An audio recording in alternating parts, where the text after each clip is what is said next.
So all of what we said about biblical interpretation, you know, out of the center and out of Christ applies here just as much as anywhere else.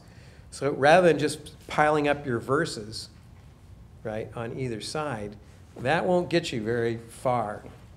It becomes a conundrum because each side has its verses for the various views and positions.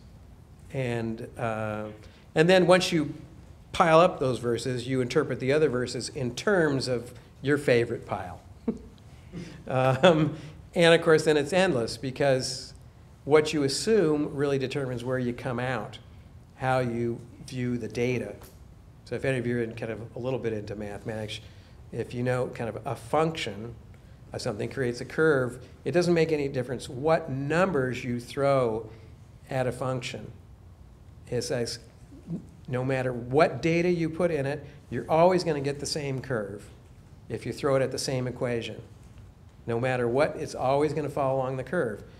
Because you've already decided on the function, now you're just putting Bible verses into there. So what you assume has a lot of impact on where you come out.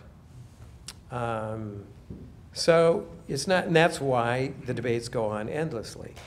Because everybody has their data points, and then they create a function out of it, and then, yes, they plug their verses into it, and then they go and grab your verses, plug that into it, and guess what? It falls along their curve, and then you do the same for them, and guess what? So you don't get very far, and that goes on endlessly.